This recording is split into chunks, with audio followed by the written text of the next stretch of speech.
नमस्कार दोस्तों, मैं सीमा सिलावट आप सभी का बहुत बहुत स्वागत करती हूँ मेरी आज की इस वीडियो में। दोस्तों, सबसे पहले आप सभी को होली पर्व की बहुत बहुत शुभकामनाएं। दोस्तों, आज की जो मेरी वीडियो है वह है मांगलिक दोष के ऊपर। मांगलिक दोष का नाम आपने सुना होगा और आपने यही सुना होगा कि जिस भी लड़का या लड़की की कुंडली में ये मांगलिक दोष होता है तो उस लड़का और लड़की की शादी भी मांगलिक वर या वधु से ही होनी चाहिए, नहीं तो आगे मैरिज लाइफ में प्रॉब्लम होती है, तलाक की स्थिति भी हो सकती है। लेकिन ऐसा कुछ भी नहीं है, क्योंकि यह दोष इतना बड़ा नहीं है और यह दोष कुंडली में लाइफ टाइम के लिए नहीं रहता है, इसीलिए आगे मैरिज लाइफ में यह इतनी खराब स्थिति उत्पन्न नहीं करता है। तो यह बात जो है वह मैं आपको इस पूरी वीडियो में क्लियर कर दूंगी कि क्यों यह दोष इतना बड़ा नहीं होता है, और अगर आपकी कुंडली में यह दोष बन रहा है तो आप इसका उपाय कैसे करें, क्योंकि इतना बड़ा दोष नहीं है कि इसका उपाय नहीं किया जा सके। देखिए, सबसे पहले तो हम ये जो मांगलिक दोष का जो डेफिनेशन है उसको समझने की कोशिश करेंगे। मांगलिक दोष मतलब मंगल ग्रह से बनने वाला दोष। देखिए, यह जो दोष है वह मंगल ग्रह से बन रहा है, तो मंगल ग्रह का जो स्वभाव है, मंगल ग्रह का जो नेचर है वह इस दोष में जरूर आएगा। इसीलिए जिसकी भी कुंडली में मांगलिक दोष होता है उसका जो स्वभाव है वो बहुत ही उग्र होता है, बहुत ही ज्यादा एग्रेसिव होता है, और उसकी जो वाणी होती है वो भी थोड़ी कटु होती है, थोड़ी सी मतलब चुभने वाली होती है। तो यह इस मांगलिक दोष का कारण होता है कि यह मंगल दोष से, मंगल ग्रह से बनता है, इसीलिए मंगल ग्रह का जो प्रभाव है, जो इफेक्ट है वह इस दोष में आता है, इसीलिए इसका जो नाम है वह भी मांगलिक दोष ही होता है। और आज की इस वीडियो में मैं आपको बताऊंगी कि कुंडली में कैसे आप देखें कि यह दोष आपकी कुंडली में बन रहा है या नहीं बन रहा है। और देखिए, इस दोष के जो कैंसिलेशन के भी 8 नियम होते हैं, वो सारे नियम मैं आपको आज की इस वीडियो में बताऊंगी। और अगर आपको किसी पंडित ने या एस्ट्रोलॉजर ने आपको बोला है कि आप मांगलिक है, तो आप अपनी कुंडली में खुद देख सकते हैं कि आप मांगलिक है या नहीं है। सारे नियम मैं आपको बहुत ही इजी बता दूंगी कि आप अपनी कुंडली में खुद देख सकें कि आप मांगलिक दोष से ग्रसित है या नहीं है। देखिए दोस्तों, सबसे पहले तो यह जो दोष है वह किन हाउस में बनता है, मतलब कुंडली में कैसे बनता है, किस घर में बनता है। पूरी एक जो लगन कुंडली होती है उसमें 12 घर होते हैं, और यह जो दोष है वह किस किस घर में बनता है वह मैं आपको बताऊंगी। सबसे पहले तो यह दोष बनता है पहले घर में, जो कि हमारा लगन का घर होता है। दूसरा है वाणी का घर, दूसरे घर में बनता है। चौथा घर, चौथे घर का जो चौथे घर में जो सुख सुविधा, मकान, वाहन, प्रॉपर्टी का होता है उस घर में भी बनता है। फिर है 7th हाउस, जो कि लाइफ पार्टनर का और बिजनेस पार्टनर का घर होता है, उसमें भी ये बनता है। फिर है 8वां घर। 8वां घर दोस्तों आयु का होता है, तो इस घर में भी इस दोष को देखा जाता है। और उसके बाद जस्ट आप 12th घर मतलब 12th हाउस जो है वो देखिए, 12th हाउस में भी यह दोष बनता है।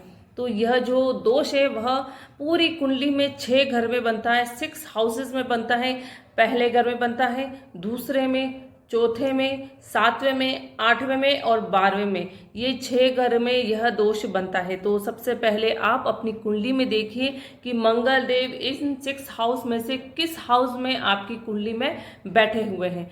फिर सेकंड नियम है कि उसके बाद आप देखिए कि आपकी कुंडली में मंगल देव की डिग्री कितनी है, मंगल देव की पावर कितनी है, क्योंकि जितनी उसकी डिग्री होगी, जितनी उसकी पावर होगी मंगल देव की, उसी के अकॉर्डिंग वह रिजल्ट देखा देगा। देखिए कि मांगलिक दोष में भी आंशिक मांगलिक भी होते हैं और एक पूर्ण मांगलिक भी होते हैं। अगर मंगल देव की डिग्री है, वह पावरफुल है, 12 से लेके 15 डिग्री तक है, तो वह 100% पावर तक के हैं, तो मांगलिक दोष वहाँ बहुत ज़्यादा स्ट्रांग हो जाएगा और इसे पूर्ण मांगलिक भी कहा जाता है। और अगर डिग्री वाइज हम देखें, 26 या 27 डिग्री है या 3 डिग्री 4 डिग्री है, तो यहाँ पर 25% मंगल देव की डिग्री या पावर हो जाती है। डिग्री तो उसकी 2-3 है, और जो पावर हम परसेंटेज में देखते हैं तो वह उसकी 25% हो जाएगी, तो बहुत ही कम पावर मंगल देव की हो जाएगी। तो हम इसको आंशिक मांगलिक दोष कहेंगे, मतलब एग्रेसिव नेचर तो होगा लेकिन इतना ज्यादा नहीं होगा। और पूर्ण मांगलिक होगा तो उसमें बहुत ही ज्यादा एग्रेसिव नेचर उस जातक का होगा। तो ये चीज हमें देखनी है कि उसकी डिग्री कितनी है। और अगर मंगल देव की डिग्री 0 है तो वह जो मंगल देव में जो पावर है वह बिल्कुल भी नहीं है, और अगर मंगल देव में पावर नहीं है तो वह इस दोष को कैसे बनाएगा। तो 0 डिग्री पावर होने पर यह दोष कैंसिल हो जाता है। देन थर्ड नियम आपको लगाना है कि अस्त है या नहीं सूर्य देव से मंगल देव। देखिए 0 डिग्री है वह स्थिति अच्छी नहीं होती, लेकिन उससे भी बुरी स्थिति होती है सूर्य देव से अस्त होना। अस्त जो ग्रह होता है वह मृत अवस्था में होता है, तो मृत अवस्था में 0 डिग्री से भी और भी बुरी स्थिति होती है, तो बहुत अच्छी स्थिति इसको नहीं मानी जाती, बहुत खराब स्थिति मानी जाती है। और अगर सूर्य देव से अस्त है मंगल देव तो भी यह जो मांगलिक दोष है वह नहीं बनेगा। देखिए सबसे पहले तो आपको घर देखने, पहला, दूसरा, चौथा, 7वां, 8वां और 12वां। कुंडली में अगर मंगल देव इन घर में है तभी यह दोष बन रहा है, अगर अदरवाइज दूसरे हाउसेस में अगर मंगल देव है तो यह दोष बन ही रहा है। फिर आपको ये सारे जो नियम मैं बता रही हूँ वो आपको अप्लाई नहीं करने। 6 हाउस जो मैंने बताए हैं उसी हाउस में अगर मंगल देव है तो आपको ये सारे नियम लगाने हैं मांगलिक दोष को देखने के लिए। तो देखिए अगर अस्त है सूर्य देव से तो यह मांगलिक दोष नहीं बनेगा। और मंगल देव सूर्य देव से अस्त होते हैं 17 डिग्री पर, 17 डिग्री पर अस्त होते हैं। तो आप देख लीजिए कि अगर सूर्य देव और मंगल देव की इन जो हाउसेस में युति है और सूर्य देव मंगल देव से अस्त हो रहे हैं तो यह दोष नहीं बनेगा।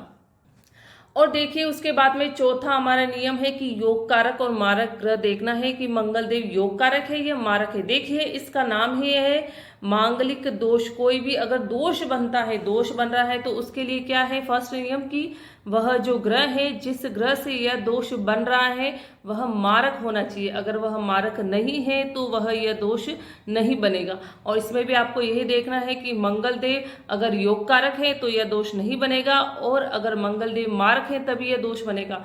योग कारक और मारक ग्रह कैसे निकाले जाते हैं वो मैंने पिछली वीडियो में आपको सारा क्लियर कर दिया है, तो आप देखिए आपकी कुंडली में अगर योग कारक है मंगल देव तो यह दोष नहीं बनेगा, मारक है तभी यह दोष बन पाएगा।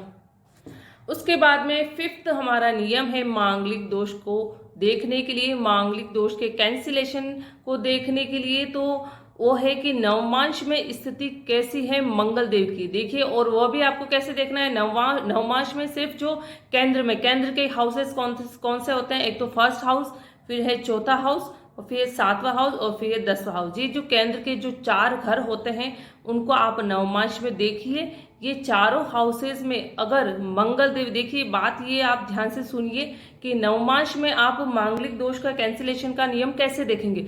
तो देखिए कि मंगल देव अगर नवमांश में पहले हाउस में, चौथे हाउस में, 7वें हाउस में, 10वें हाउस में, पहला, चौथा, 7वां और 10वें घर में मंगल देव अगर खुद की राशि के साथ में बैठे हैं, मंगल देव की 2 राशियां हैं मेष और वृश्चिक, पहली राशि और 8वीं राशि, अगर मंगल देव पहली राशि के साथ में बैठे हैं या 8वीं राशि के साथ में बैठे हैं तो भी ये मंगल दोष कैंसिल हो जाएगा।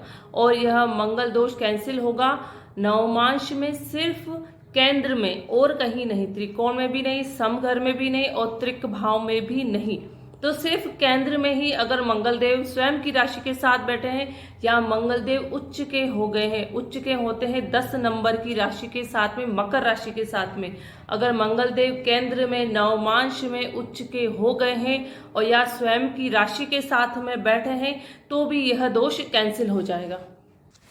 उसके बाद में हमारा 6 नियम है मांगलिक दोष को देखने का कि बृहस्पति देव और चंद्र देव की दृष्टि हो अगर मंगल देव के ऊपर तो भी यह दोष कैंसिल हो जाता है। देखिए बृहस्पति देव की जो दृष्टि होती है वह है 5वीं, 7वीं और 9वीं दृष्टि, 3 दृष्टियां होती है बृहस्पति देव की, और चंद्र देव की ओनली एक ही दृष्टि होती है 7वीं दृष्टि। तो देखिए अगर मंगल देव के ऊपर बृहस्पति देव और चंद्र देव की दृष्टि है तो भी यह मांगलिक दोष कैंसिल हो जाएगा। आपको देखना है कि मंगल देव कहाँ बैठे हैं, इन 6 हाउस में किसी घर में बैठे हैं।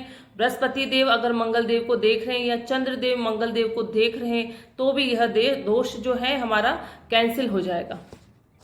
उसके बाद में 7th जो हमारा नियम है, 7वां नियम है, वह है चलित कुंडली। देखिए चलित कुंडली कैसे देखी जाती है, मैं आपको थोड़ा सा शॉर्ट में समझा देती हूँ कि चलित कुंडली में कोई भी ग्रह अगर नेक्स्ट घर में, मतलब आगे वाले घर में मूव कर रहा है या जा रहा है तो वह उस घर के, जिस घर में लगन कुंडली में जिस हाउस में बैठा है उस घर के तो आपको रिजल्ट देगा ही, लेकिन चलित कुंडली में जिस आगे वाले घर में वह मूव कर रहा है उस घर के भी आपको रिजल्ट देगा। यह चलित कुंडली में हम देखते हैं और सारे घर को हम देखते हैं। ऐसा नहीं है कि जो 9 ग्रह है वह सारे के सारे चलित कुंडली में नेक्स्ट हाउसेस में मूव कर जाते हैं, कोई ग्रह करता है कोई ग्रह नहीं करता है, ऐसा होता है। तो देखिए अगर आप मंगल देव, आपको जो मैंने 6 घर बताए हैं, 6 हाउस बताए हैं, उसमें से किसी घर में अगर मंगल देव है, मान लीजिए कि मंगल देव है सेकेंड हाउस में दूसरे घर में, और वह अगर चलित कुंडली में थर्ड हाउस में जा रहे हैं, तीसरे घर में जा रहे हैं, तो भी यह दोष जो है हमारा कैंसिल हो जाएगा। तो देखिए कितने सारे नियम होते हैं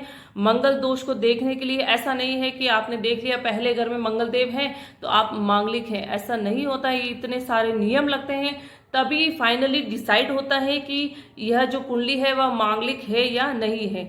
तो आपको देखना है चलित कुंडली में कि मांगलिक ये जो मंगल देव है वह किस हाउस में मूव कर रहे हैं। देखिए अगर मंगल देव है फर्स्ट हाउस में मांगलिक दोष बनता है, मैंने आपको बता दिए। उसमें भी आपने देख लिया है कि मंगल देव मारक है तो यह दोष बन रहा है। बृहस्पति देव चंद्रदेव की दृष्टि भी नहीं है, नवमांश में भी मंगल देव केंद्र में अपने घर में नहीं है या उच्च के नहीं है, ये सारी आपने स्थिति देख ली है।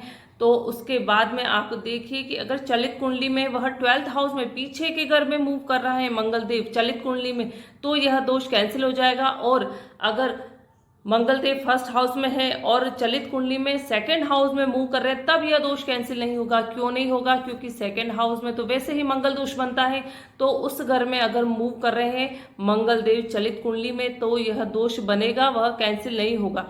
देखिए जिस हाउस में यह दोष नहीं बनता है, अगर उस हाउस में मूव करता है चलित कुंडली में मंगल देव तो यह दोष नहीं बनेगा। लेकिन जिस हाउसेस में बन रहा है और चलित कुंडली में भी उसी हाउस में मूव कर रहे हैं मंगल देव, तो यह दोष जरूर बनेगा। उसके बाद में हमारा सबसे आखिरी है 8वां नियम। 8वें नियम में क्या है कि अगर मंगल देव स्वयं के घर में बैठे हैं, देख लीजिए आप फर्स्ट हाउस में मंगल देव स्वयं के घर में हैं या उच्च के हो गए हैं तो भी, सेकेंड हाउस में या 4th हाउस में या फिर 7th हाउस में या फिर 8th हाउस में, फिर उसके जस्ट बाद 12th हाउस में अगर मंगल देव स्व राशि के साथ बैठे हैं, अपनी 2 राशि है उनकी स्व राशि, एक तो मेष राशि और एक वृश्चिक राशि, 1 नंबर की राशि और एक 8 नंबर की राशि, अगर मंगल देव स्वयं के घर में बैठे हैं, खुद के ही घर में बैठे हैं, तो यह दोष नहीं बनेगा। क्यों नहीं बनेगा? देखिए कोई भी ग्रह हो गया, चाहे वह कितनी बुरी स्थिति में है, लेकिन अगर वह स्वयं के घर में बैठा है तो अपने घर को कभी भी कोई भी ग्रह खराब नहीं करता है, उस घर का वह नाश नहीं करता है, उस घर के बुरे रिजल्ट वह नहीं देता है। इसीलिए अगर मंगल देव, आपने इतने सारे नियम लगा दिए, मैंने सारे जो बताए हैं वो देखने के बाद में ये लग रहा है आपको कि मांगलिक दोष बन रहा है, लेकिन अगर मंगल देव स्वयं के घर में बैठे हैं तो वह चाहे मारक है फिर भी वह दोष नहीं बनेगा, क्योंकि मंगल देव स्वयं के घर में बैठे हैं, वह अपना स्वयं का खुद का घर खराब नहीं करेंगे। तो दोस्तों इतने सारे नियम हैं मांगलिक दोष को देखने के लिए, मैंने आपको सारे नियम बता दिए हैं। आप अपनी कुंडली खुद की उठाइए, देखिए कि आपकी कुंडली में यह दोष बन रहा है या नहीं बन रहा है। बन रहा है तो ये सारे नियम आप अप्लाई कीजिए, फिर आप डिसाइड कीजिए कि आप मांगलिक है या नहीं है। फिर उसके बाद भी अगर आपकी कुंडली में यह दोष बन रहा है तो इसके लिए आपको क्या उपाय करने चाहिए, क्योंकि मैंने आपको जैसे बताया कि यह दोष इतना बड़ा दोष नहीं है कि आप इसका उपाय नहीं कर सके। वैसे कुंडली में कोई भी दोष इतना बड़ा नहीं होता है जिसका कि कोई उपाय नहीं हो। हर समस्या का उपाय होता है तो हर दोष का भी उपाय होता है, तो इस दोष का भी उपाय है। सबसे पहले आप मंगल देव की बीज मंत्र कीजिए। सबसे अच्छा है कि किसी भी ग्रह को, चाहे कोई नीच का ग्रह भी हो, उसको भी शांत करने का एक अच्छा उपाय है बीज मंत्र। बीज मंत्र अगर आप करते हैं मंगल देव के सिद्ध होने तक, तो यह जो आपका मांगलिक दोष का इफेक्ट है वह धीरे धीरे धीरे कम होता होता बिल्कुल समाप्त हो जाएगा।